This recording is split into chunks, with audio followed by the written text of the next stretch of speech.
My sister framed my husband for cheating, and my parents took her side, until her fiancé revealed the truth. My sister told my parents that my husband had an affair with her, and they believed her. 2 years later, her fiancé discovered she was cheating and that she had made up the entire narrative.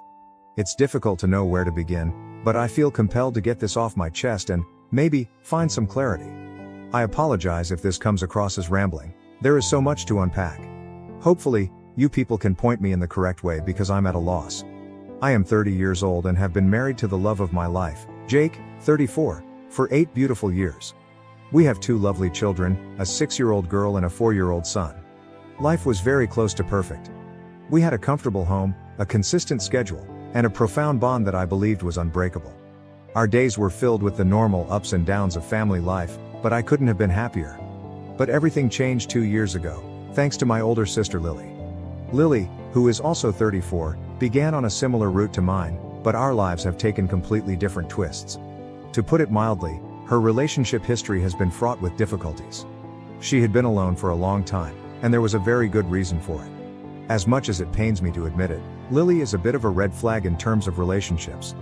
Her actions can only be described as those of a neurotic narcissist.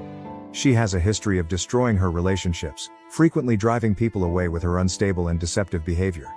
Lily's relationships always seem to start out well, but they never last. She has a habit of becoming very intense too quickly, and then things begin to unravel. I've seen it happen several times. She'll meet someone, they'll begin dating, and then she'll start picking fights over little matters or become so possessive that the guy feels suffocated. Soon enough, it's over, and she's left wondering why she can't find someone who will remain around. It's difficult to witness, especially since Lily frequently takes her emotions out on me. She would come over to my apartment and complain about not being able to find a man like Jake. There was clearly a great deal of resentment. She'd say things like, "You found a man? Why can't I find somebody like Jake?" I tried not to take offense since I knew she was in a horrible place, but it was difficult not to feel like her words were aimed at me. Despite everything, I still love my sister. I'd always hoped she'd find the man of her dreams and be happy. I even tried to set her up with Jake's friend once, thinking they'd make a wonderful match. But Lily's unusual and unsettling actions rapidly put a stop to that notion. She was so severe and dominating that I recognized it wasn't worth jeopardizing our friendship for her. Despite all of this, I remained hopeful that Lily would finally find happiness. Unfortunately, it was evident that Lily did not feel the same way about me. Jake and I had a big family cookout at our parents' house 2 years ago to celebrate our 6th wedding anniversary. It had been a while since the entire family had gotten together, so everyone was having a great time. Our children were playing with their relatives, and the air was full of laughter and happiness.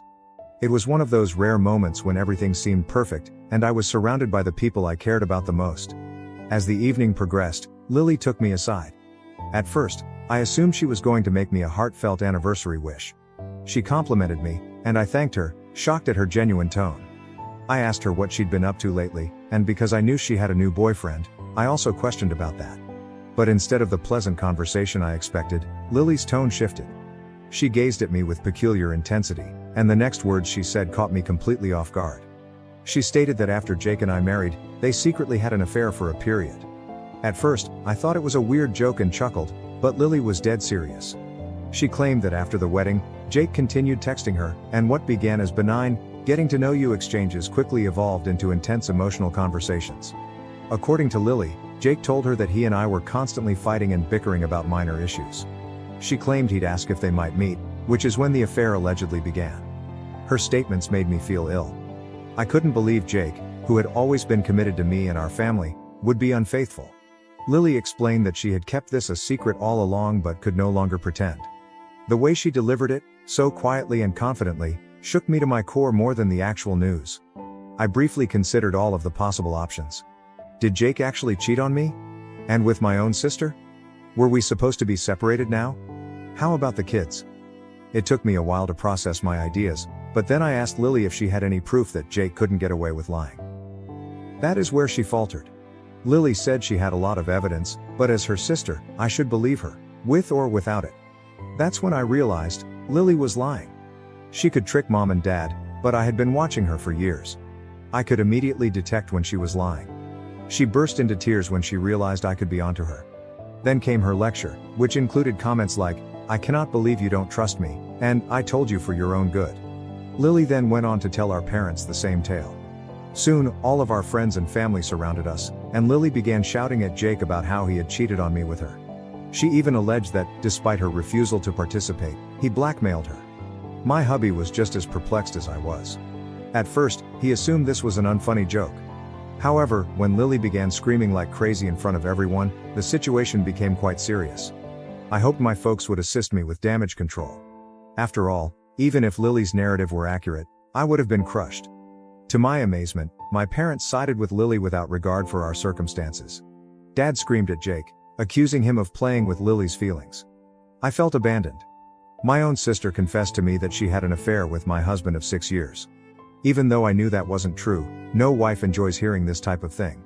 Furthermore, if her narrative was true, my father was more concerned with Lily's feelings than my own, a wife and mother who would have lost her husband. When we got home that day, Jake and I talked about everything. I trusted my husband and knew he would never betray me. Before you think I'm gullible, let me warn you that Lily has a history of lying. She has previously wrecked countless relationships with petty lies. In truth, Jake's pal ended their relationship because she accused him of cheating on her at random. She would set her own belongings throughout the apartment and then ask him about if he had brought any other girls. This would lead to screaming bouts, and when he was fatigued, Mom would tell him it was just a test. The situation with us simply confirmed this was a trend for Lily, so I chose to believe my husband. The next days were the worst of my life. My parents refused to hear our side of the tale, preferring to trust Lily's version without any evidence. Our previously close-knit family was broken. Jake and I found ourselves alone, and the atmosphere at family gatherings grew unpleasant. My parents treated me with distrust, while Jake was completely ignored. Lily, on the other hand, appeared to delight in the turmoil she had caused. She played the victim, taking up the attention and pity of everyone around her. It was as if she relished witnessing the devastation she had inflicted in my life. The more I attempted to defend myself and Jake, the more she distorted the story to portray us as monsters. I attempted to contact my parents to explain that there was no proof of Lily's assertions, but it was ineffective. They'd made up their minds, and their commitment to Lily was solid. Mom even accused me of being in denial and choosing Jake above my own sister, which shattered my heart. I couldn't comprehend how they could so easily abandon me, how they could blindly believe Lily's falsehoods. Eventually, the tension reached its breaking point. Jake and I made the difficult decision to detach ourselves from my family for our own mental health and the sake of our children's well-being. It was a difficult decision, but we couldn't keep living in the shadow of such a painful falsehood. This eventually became our new normal. As I mentioned, it was difficult but not impossible. I recognized that I didn't need my parents' approval for everything in my life, and if they wanted to believe Lily's lie, then so be it. But just when I thought the drama was over, something happened to shake things up again. I came across a post on Facebook unexpectedly, and guess what? Lily became engaged. She had shared a series of photos with her new fiancé, a man named Mark, along with a lengthy, heartfelt caption about how she had met the love of her life. She told how Mark entered her life at what she believed was the most difficult time she had ever experienced, a time of pain and betrayal. Ironic, eh? Reading those sentences caused my stomach to churn. The hypocrisy was staggering. Lily had portrayed herself as a victim, employing the same lies she had spoken to elicit compassion and admiration from our extended family and friends. As I browsed through the comments, I noticed that many of our family, who had largely supported her during the turmoil, were praising her and extending their support. Some even made snide, passive-aggressive statements addressed directly at me, such as, "Good for you for getting past that toxicity. You do not need that in your life." It was infuriating. These folks had no idea what had transpired, yet they were ready to congratulate Lily on her alleged courage and tenacity. I felt a similar sensation of betrayal, not only from Lily, but from the entire family, which had decided to believe her falsehoods without questioning. It felt as if they had entirely eliminated me from their life, while continuing to support someone who had only caused grief and destruction. What concerned me even more was Lily's engagement to a man who had no notion what kind of person she was. I couldn't help but feel sad for Mark, knowing that he was being deceived by the same lies that had destroyed my family. I wondered whether Lily had ever told him the truth about what she had done, or if she had continued to weave her web of deception to trap him as well. I was tempted to reach out to Mark and warn him about Lily's true personality. But I immediately realized that it was not my place to meddle with their relationship. Mark would have to discover the truth on his own, just like I did.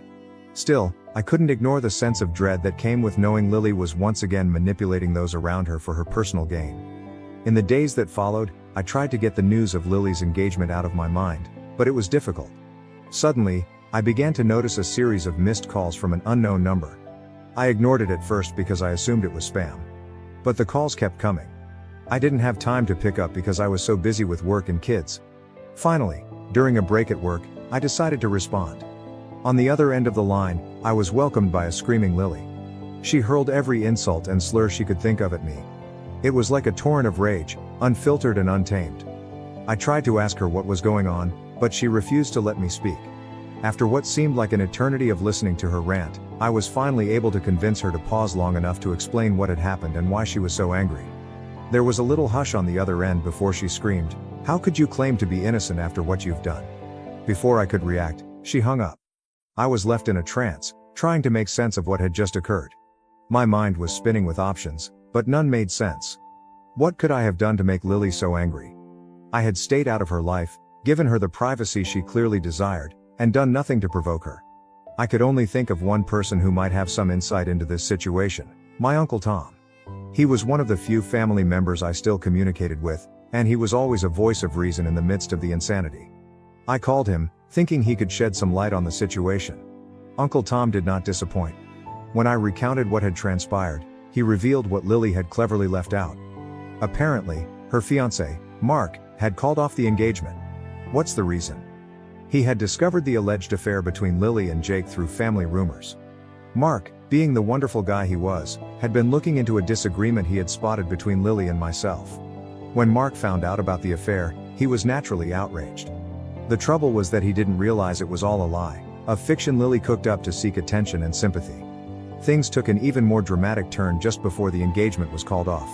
Mark, Lily's fiancé, had sensed that something was wrong with their relationship. Lily's unpredictable conduct had caused some concerns for him, and he couldn't escape the suspicion that there was more to the story. Mark, motivated by his suspicions, decided to check Lily's phone. What he discovered shocked everyone: Lily had been cheating on him.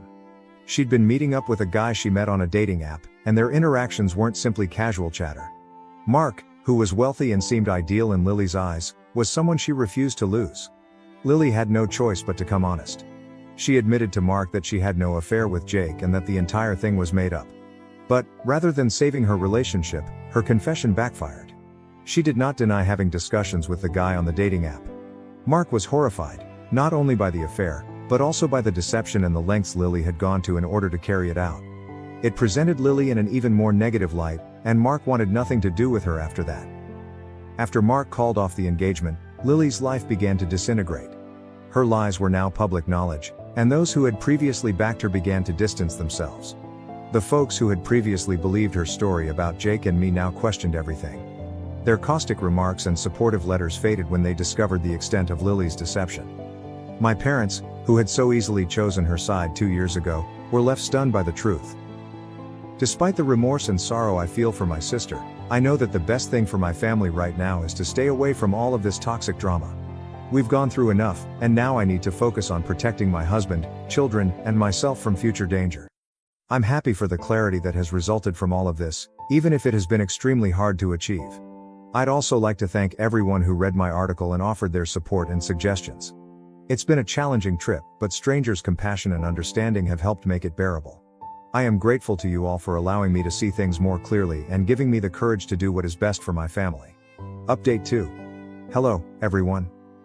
The last week has been quite stressful, so my family and I decided to take a much-needed mini vacation. It was a nice opportunity for us to clear our heads and refocus on each other after what had happened. I also spent some time reading over all of your comments on my prior postings, and I just wanted to say thank you. Your insights and encouragement have really improved my understanding of the situation. One thing that really struck me was the number of comments about Lily's weird fixation with my husband Jake. Now that you've brought it to my attention, I see that there were always warning flags, but I just didn't notice them at the time. When Jake and I first started dating, Lily had a lot to say. More than I expected. She would always call him brilliant and dashing, which looked like innocent praise, but they were frequently followed by comments that now seem strange, such as how I got him or how he was so out of my league. I dismissed it as her typical mocking, but thinking back, there could have been more to it. Anyway, going on, I must say that my parents have not ceased attempting to reach us. They've called and texted us hundreds of times, and while I'm still unhappy about what happened, I've decided to allow them to come visit us. I understand that their primary motivation is to visit the children, and I have accepted that. After all, I've decided that I would not deprive my children of their grandparents, even if I am not ready to fully reconcile with them myself. While my parents may not have been the best at supporting me, they have always been loving grandparents, and my children adore them. The visit will be difficult, and I'm still unsure how I'll react to seeing them face to face after everything that has transpired, but I'm prepared to try for the sake of my children. I will create limits and preserve my own mental health, but I cannot ignore the attachment they have with their grandparents. Hopefully, this visit will provide some clarity on how to go from here. Thank you again for all of your help and suggestions. I'll keep you posted on how things progress. Update 3. Hello everyone, I hope you are doing better. I wanted to provide an update on how things have been since my last post. My parents did come to visit us, and while I was concerned about how it would go, I have to admit it went better than I imagined. Things were awkward at first, as I expected, but my children immediately broke the ice. They were overjoyed to see their grandparents again, and their enthusiasm helped to alleviate the tension in the room. It was evident that they missed them as much as my parents did. As we settled in, the kids innocently asked where Aunt Lily was. It was a question I expected to come up at some point, and it elicited an uncomfortable stillness. We all avoided the subject at the moment, attempting to keep the atmosphere light.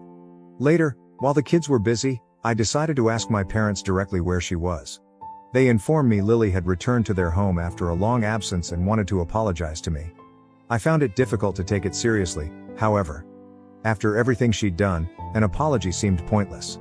Furthermore, Mark, her ex-fiancé, deserved the most sincere apologies after everything she had put him through. I advised that instead of wasting time apologizing, they consider enrolling her in treatment. The way she acted, lying so brazenly and destructively, was not a simple mistake. She acted like a habitual liar, and at times, it appeared she was on the verge of being labeled a psychopath. Some may even claim she is one. If she is to heal from this condition, she must seek expert help. Interestingly, Jake and Mark have developed an unexpected bond throughout this process. They began hanging together and learned that they had many common interests. Jake keeps Mark informed about what's going on with us, and it's been great to see them both support each other in various ways. Mark, being the mature individual that he is, has begun to move on with his life. He did not deserve what he went through, but as humans, all we can do is move on and attempt to find peace. Overall, I believe we are on the route to a resolution. Things will never be the same, but I am hopeful that they can improve. If the world works in our favor, we may not be able to return to the way things were, but we may be able to reach a satisfactory point, one in which we can re-establish some trust and move forward without the weight of the past holding us back. We've learned the value of open communication, the perils of leaping to conclusions, and the strength of forgiveness, both giving and receiving it. While we are not completely recovered yet, we believe we are on the right track. Thank you again, Reddit, for your encouragement and guidance at this difficult time. Your opinions have been important in guiding us through this challenging circumstance. We'll continue to take things one day at a time, focusing on our mental health and our children's well-being as we move forward.